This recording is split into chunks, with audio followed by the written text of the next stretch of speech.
Hello everyone, welcome to my YouTube channel JEE power prep. तो आज हम लोग डिस्कस करने वाले हैं क्वाड्रेटिक इक्वेशन चैप्टर का एक अपना फिफ्थ लेक्चर। तो इस वाले लेक्चर में 4 क्वेश्चन रहेगा, 4 पीवाईक्यू। काफ़ी बढ़िया क्वेश्चन है, पहले खुद से ट्राई करना। हमेशा की तरह मैं यही बोलता हूँ और फिर मेरा सॉल्यूशन देखना। आई होप आप इस सेशन को एंजॉय करेंगे, तो आखिरी तक बने रहना। 4 क्वेश्चन बहुत इंपॉर्टेंट है जेई मेंस के लिए और बहुत कुछ सीखने को भी मिलेगा इस सेशन से। तो चालू करते हैं आज का सेशन। तो ये रहा आज का पहला क्वेश्चन। क्या बोला गया है देखो, जेई मेंस 2020 में आया है। अच्छा क्वेश्चन है। If X be quadratic polynomial such that condition दिया है F of -1 plus F of 2 equals to 0 if one of the roots F X equal to 0 is 3। यानी कि एफ एक्स जो क्वाड्रेटिक पॉलिनोमियल है उसका एक रूट 3 है, यानी कि उसमें 3 डालोगे तो 0 आएगा। Then its other root lies in बताना है। तो देखो हमें 2 इक्वेशन पता है, 2 इक्वेशन मतलब 2 डेटा पता है, 2 चीज़ें नोन है। मतलब इन दोनों जो 2 कंडीशन दिया है, एक ये और एक ये, इन दोनों कंडीशन से हम 2 ही इक्वेशन बना सकते हैं। तो हम क्वाड्रेटिक इक्वेशन को जब एज्यूम करेंगे तो कुछ ऐसे एज्यूम करेंगे। देखो एफ एक्स इक्वल टू हम मानेंगे X X minus alpha alpha in X minus 3, क्योंकि 3 एक इसका रूट है। अब आप सोचोगे हम A X square plus B x plus C क्यों नहीं माने, क्योंकि देखो वहाँ पर ए बी सी तीनों अननोन आ जाएंगे और इक्वेशन हमें 2 ही पता है। तो हम 2 कंडीशन से 3 इक्वेशन नहीं निकाल सकते, मतलब 3 इक्वेशन को 3 अननोन नहीं निकाल सकते, इसलिए ऐसे माने। तो 2 तरीके से हम क्वाड्रेटिक इक्वेशन को मानते हैं, एक तो रूट्स के टर्म में और एक और है A X square plus B x plus C. ठीक है, तो देखो अब देखो क्या क्या बोला गया है। एक कंडीशन है F of -1 plus F of 2 equals to 0। यहाँ से क्या होगा, तो यहाँ से हो जाएगा। हाँ, एक बात बताना भूल गया कि एक और रूट को हमने अल्फ़ा माना है। देखो एफ एक्स में अल्फ़ा डालोगे तो भी 0 आ जाएगा, 3 डालोगे तो भी 0 आ जाएगा, यानी कि एफ एक्स जो क्वाड्रेटिक है उसका 2 रूट अल्फ़ा और 3 है। अब देखो, और इधर 2 ही अननोन है, ए और अल्फ़ा। तो अब एफ ऑफ -1, तो यानी कि एक्स की जगह हम डालेंगे -1, यानी कि ए इंटू -1 माइनस अल्फ़ा, और इधर आएगा -1 -3 plus F of 2 A into 2 minus alpha 2 minus 3 equals to 0। तो माइनस को बाहर करोगे तो इधर आएगा ए इंटू, अच्छा माइनस, इस माइनस को हम बाहर लाते हैं तो आ जाएगा ए इंटू अल्फ़ा प्लस 1, और इधर आएगा एक -4 प्लस ए इंटू, ये देखो इसको सॉल्व करके -1 आएगा 2 - 3 करके, और इस माइनस को इसके अंदर घुसा दोगे तो क्या आ जाएगा, अल्फ़ा -2 आ जाएगा equals to 0। Minus minus cut जाएगा तो क्या आ जाएगा, आ जाएगा 4a into alpha plus 1 plus A into alpha -2 equals to 0। अब देखो हम बोथ ए को उड़ा सकते हैं, ए से डिवाइड कर सकते हैं, क्योंकि ए नॉट इक्वल टू 0 होगा तभी ना क्वाड्रेटिक पॉलिनोमियल है। देखो क्वेश्चन में बोला गया है कि F x is a quadratic polynomial, तो ए कभी भी 0 नहीं होगा, तभी हम ए को काट सकते हैं। तो ये हो जाएगा 4, थोड़ा और सिंप्लीफाई करते हैं, 4 alpha plus 4 plus alpha -2 equals to 0, यानी कि 5 अल्फ़ा प्लस 2 इक्वल्स टू 0, यानी कि अल्फ़ा इक्वल टू -2/5, यानी कि इसका एक और रूट है -2/5।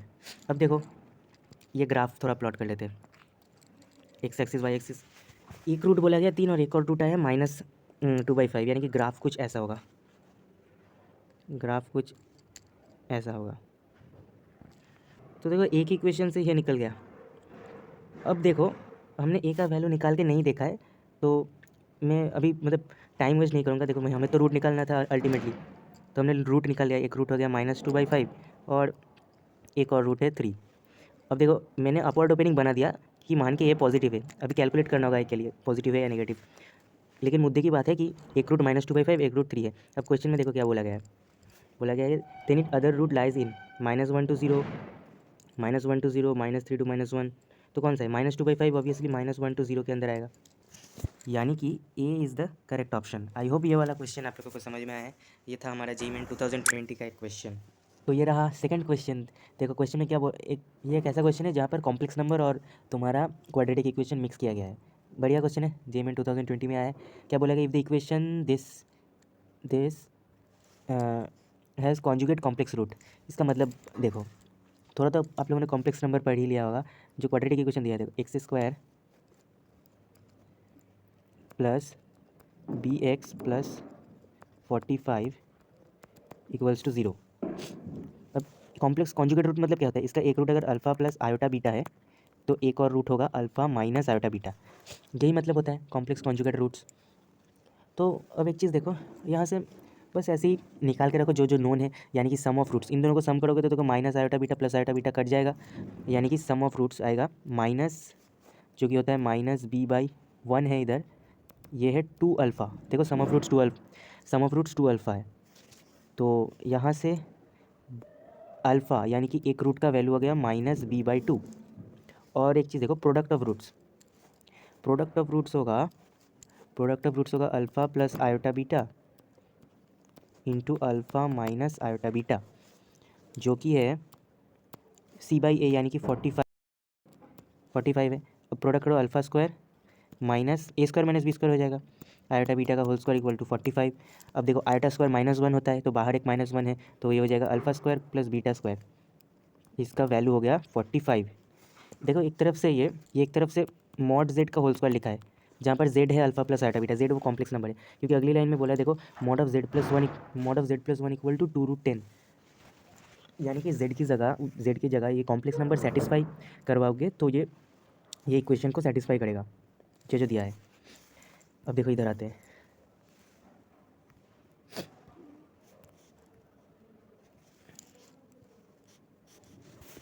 क्या बोला गया है, mod of z plus 1 equal to 2√10। अब देखो मॉड दिख रहा है, दूसरी तरफ होल स्क्वायर √10 रूट का टर्म दिख रहा है, तो एक काम करो ना, स्क्वायरिंग बोथ साइड कर दो, स्क्वायरिंग बोथ साइड। तो क्या हो जाएगा, इसे हम लिख सकते हैं z+1 इंटू z+1 का बार।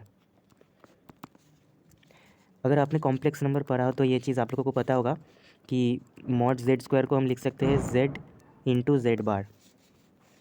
मॉड जेड स्क्वायर को ऐसे लिख सकते हैं z इंटू जेड बार। उसी तरीके से z मॉड ऑफ z+1 का होल स्क्वायर को लिख सकते हैं z+1 इंटू z+1 का बार। अब ना 1 तो रियल नंबर है, इसलिए 1 का बार 1 ही होगा, इसलिए ये हो जाएगा z+1 into Z bar plus 1 का बार 1 ही होता है, इक्वल्स टू 40। अब मल्टीप्लाई करो, ये हो जाएगा z bar plus z bar plus 1 equal to 40। अब जेड बार को लिख सकते हैं मॉड जेड का होल स्क्वायर प्लस, इसे एक जगह रखो, z plus z bar plus 1 को उधर लेकर जाते हैं एक इसी लाइन में, तो ये हो जाएगा 39। अब देखो मॉड जेड का होल स्क्वायर का वैल्यू पता है 45 इधर डाल दो। और जेड प्लस जेड बार क्या होता है, ये होता है 2 times real part of Z, जहाँ पर जेड है अल्फा प्लस आयोटा बीटा, क्योंकि देखो जेड है alpha plus iota beta, Z bar है अल्फा माइनस आयोटा बीटा, तो दोनों को सम करोगे तो 2 times real part of Z आ जाएगा, जो कि है अल्फा, यानी कि इसकी जगह हम डाल देंगे 45 plus 2 times alpha equal to 39। तो 2 टाइम्स अल्फ़ा इक्वल टू उधर लेकर जाओगे तो ये आ जाएगा -6, यानी कि अल्फ़ा आ जाएगा -3। तो अल्फ़ा क्या था, अल्फ़ा था ये देखो, अल्फ़ा था -b/2, इधर डाल दो, इसका वैल्यू इक्वल्स टू है -b/2, दोनों तरफ से माइनस माइनस उड़ा दो, यानी कि b का वैल्यू है 6। अब बस देखना है कौन सा ऑप्शन मैच कर रहा है, कौन सा इक्वेशन। अब b को यहाँ 6 डालो, ये ऑप्शन में, ये ऑप्शन में b को 6 डालोगे तो क्या आ जाएगा, 6 का स्क्वायर, ये ऑप्शन में b को 6 डालते तो आ जाएगा 6 का स्क्वायर -6, यानी कि 36 - 6 इक्वल टू 30। देखो पहला ही ऑप्शन मैच कर गया, यानी कि ये इज़ आवर फाइनल आंसर। बाकी को मैच करने की मतलब ज़रूरत ही नहीं है, पहला ऑप्शन मैच कर गया, सिंगल करेक्ट है। तो देखो ये था एक कॉम्प्लेक्स नंबर के साथ मिक्सचर, कितना बढ़िया क्वेश्चन सेट किया एनटीए वालों ने, ज़्यादा टफ नहीं था, मतलब ये डुएबल क्वेश्चन था, ठीक है। बस आपको कॉन्सेप्ट्स पता होना चाहिए, और वैसे आगे बढ़ते जाओ क्वेश्चन अपने आप सॉल्व हो जाएगा, यही है अलजेब्रा का। तो ये रहा थर्ड क्वेश्चन जेईई 2022 में, एक इंटीजर टाइप बढ़िया क्वेश्चन। देखो वही क्या बोला गया, AB2 non zero real numbers if P and R at the roots of the equation this, ये एक इक्वेशन दिया है, P and R इसका रूट्स है और Q and S इस इक्वेशन का रूट है, such that 1/P 1/Q 1/R 1/S are in AP। इसको हम एक और तरीके से बोल सकते हैं कि PQR इज हार्मोनिक प्रोग्रेशन में है। हार्मोनिक प्रोग्रेशन मतलब उनका रेसिप्रोकल एरिथमेटिक प्रोग्रेशन में है।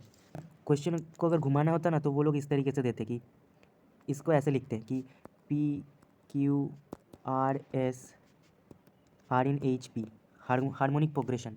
इसका मतलब ये है, ये दोनों सेम है, ठीक है। तो इधर इन लोगों ने लिख दिया कि 1/p 1/q 1/r 1/s are in A P, then 1/a minus 1/v का वैल्यू निकालना है, a inverse minus b inverse. तो ठीक है, पहला क्वाड्रेटिक इक्वेशन क्या है? पहला क्वाड्रेटिक इक्वेशन है x² minus 8ax plus 2a equals to 0। ये है पहला क्वाड्रेटिक इक्वेशन।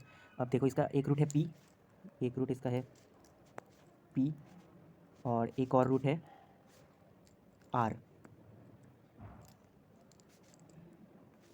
अब हमें जो जो पता है वो लिख लेते हैं। क्या क्या पता है? सम ऑफ रूट्स निकाल सकते हैं, क्या होगा -b/a यानी कि -8a, and product of roots p into r, ये होगा 2a/1 यानी कि 2a। हो गया ये पहला क्वाड्रेटिक इक्वेशन का काम कर लिए। अब दूसरे क्वाड्रेटिक इक्वेशन में हो, क्या बोला गया?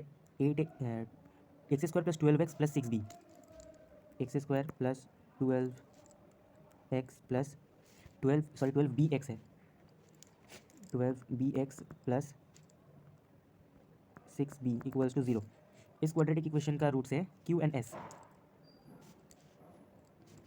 q एंड s, ये दो रूट्स हैं। अब देखो सेमी तरीके से इधर भी सम ऑफ रूट्स क्या हो जाएगा? q प्लस s, ये हो जाएगा -12b, and product of roots q s, ये हो जाएगा 6b/1 यानी कि 6b। ये हमारे जो जो पता है हमने वो सब कुछ इकट्ठा करके लिख लिया। अब देखो 1/p 1/q 1/r 1/s AP में है, ठीक है। तो अब देखो हमें 1/a माइनस 1/b तक पहुंचना है। तो एक काम करते हैं, चलो तुम्हें आप लोगों को देखो ये पहला 3 टर्म्स देखो, पहला 3 टर्म्स जहाँ तक बोलूँ वहाँ तक ही फोकस करो। पहला 3 टर्म 1/p 1/q 1/r, अगर ये 3 टर्म AP में है, AP में है, तो हम बोल सकते हैं ना 2 times 1/q equals to 1/p plus 1/r,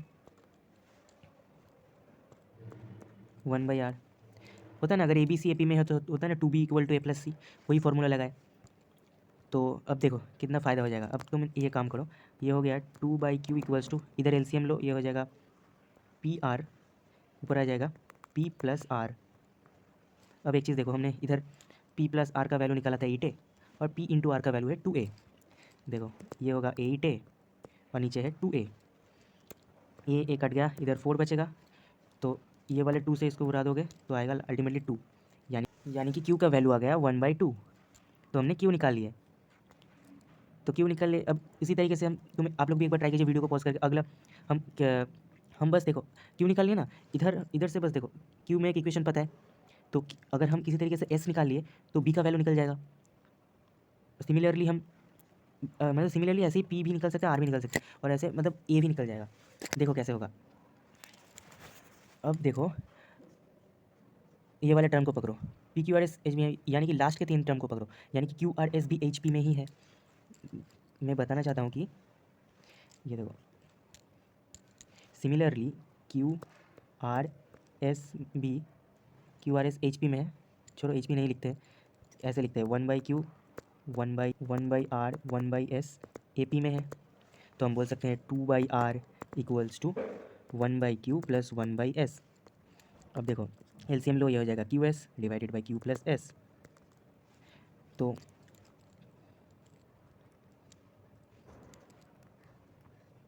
यानी कि इधर से क्या आ जाएगा 2/r equals to Q plus S का वैल्यू इधर देखो -12b, और QS का वैल्यू है 6b, तो ये हो जाएगा -12b/6b, कट के बचेगा -2, यानी कि r का वैल्यू आ गया r इक्वल्स टू -1। r भी हम निकाल चुके हैं, r का वैल्यू आ गया -1।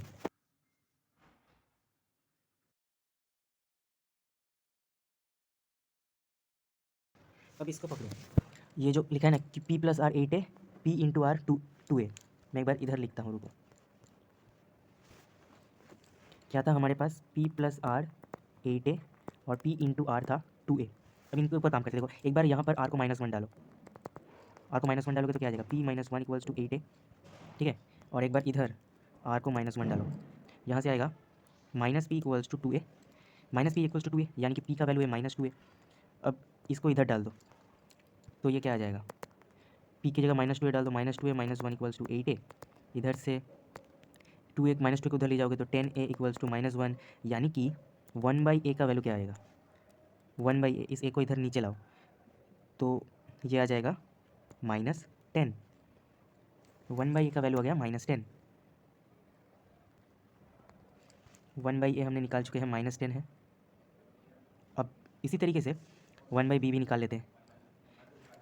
इधर देखो, इधर क्या था, q का वैल्यू हाफ था, ये देखो q का वैल्यू हाफ था, तो इधर एक काम करो,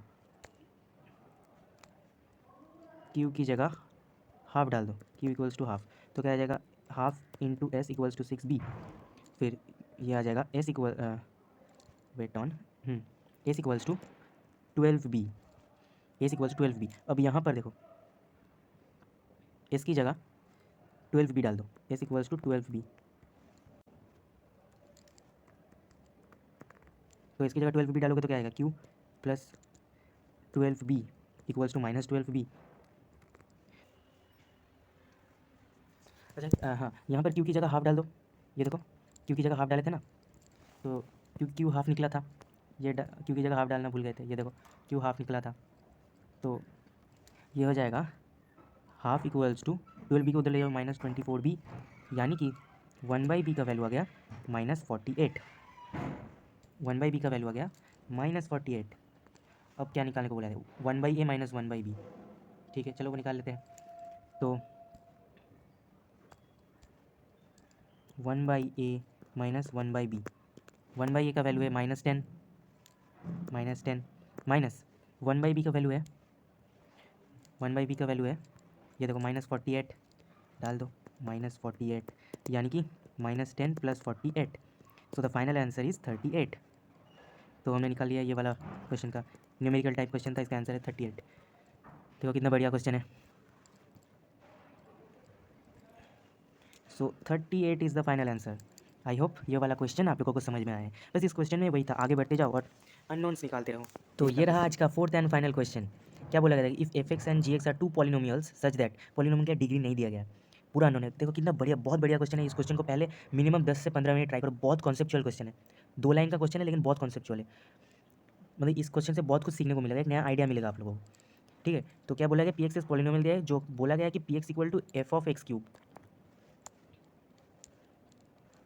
px equals to f(x)³ plus x times g(x)³ is divisible by x² + x + 1, then p(1) equals to कितना है। तो फाइनली हमें क्या लिखाना है, p(1), p x की जगह 1 डालो, f(1) प्लस 1 इंटू ये हो जाएगा g(1). इसका वैल्यू हमें फाइंड करना है, क्या है इसका वैल्यू। तो देखो कैसे निकालें, बस एक ही इन्फॉर्मेशन दिया है कि x² + x + 1 से डिविजिबल है, 2 यहाँ पर फंक्शन दिया है। तो आप लोग सोचोगे ना, ऐसे क्वेश्चन में अगर मतलब पता होता कि कंडीशंस दिए रहते तो हम निकाल लेते हैं।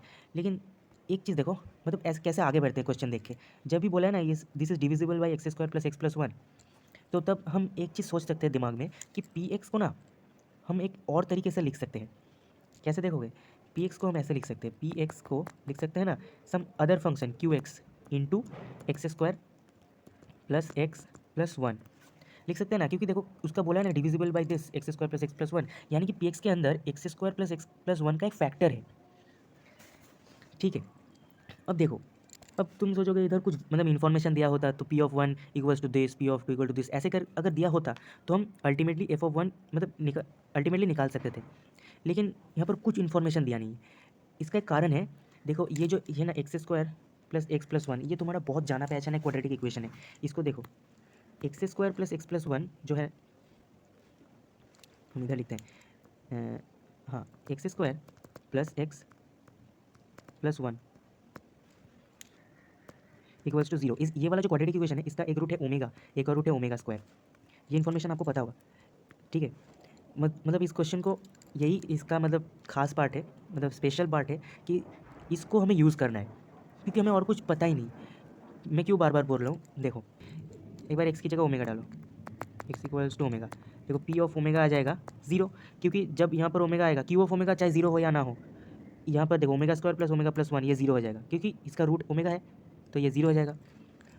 एक और इक्वेशन देखो आ गया, कहाँ x की जगह ओमेगा² डालो, एक्स की जगह omega square, x equals to omega square, omega square भी इसका एक रूट है, क्यू एक्स का हो चाहे ना हो लेकिन इसका तो है, तो समथिंग इंटू ज़ीरो, ज़ीरो ही हो जाएगा, यानी कि पी ऑफ ओमेगा स्क्वायर भी ज़ीरो है, पी ऑफ ओमेगा स्क्वायर भी ज़ीरो है। अब पी क्या था, पी ये था, पी था ये F X cube plus X into G x cube. अब इसकी जगह ओमेगा डालो, यहाँ पर एक्स की जगह ओमेगा डालोगे तो क्या आ जाएगा, F of omega cube plus omega into ji of omega cube.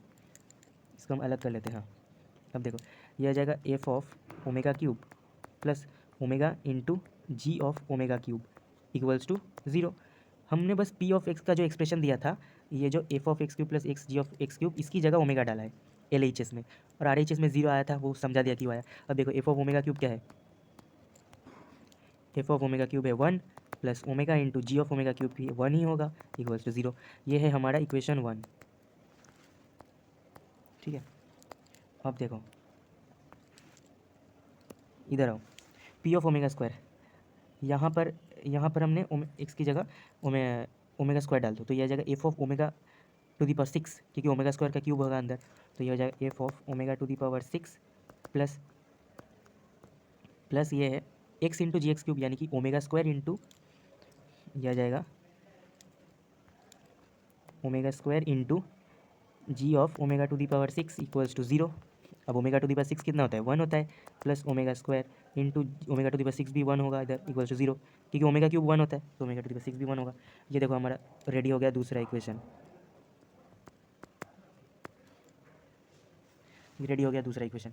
अब इन दोनों इक्वेशन से f of one plus g of one कैसे निकाले, देखो दो इक्वेशन है, दो अननोन है, अननोन क्या क्या है, f one and g one, आसानी से हम निकाल सकते हो। अभी एक बार इक्वेशन दोनों का ऐड कर दो, एक बार हम करते हैं वन प्लस टू, तो क्या आएगा, ये आ जाएगा two times F one add होगा और जी ऑफ वन कॉमन आएगा, ये आ जाएगा omega plus omega square equals to R H S में तो जीरो आता है, जीरो प्लस जीरो, तो ये हो जाएगा टू एफ वन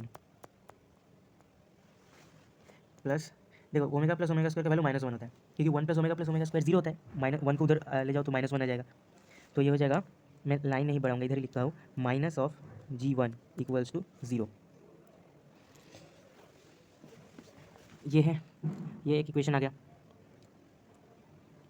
और एक बार वन माइनस टू कर दो तो एफ वन उड़ जाएगा, ये देखो एफ वन जब वन माइनस टू कर दो तो एफ वन कट जाएगा, तो एक बार करते हैं वन माइनस टू, ये एफ वन उड़ जाएगा, अल्टीमेटली आएगा जी वन कॉमन आएगा तो omega minus omega square, g one common omega minus omega square equals to zero.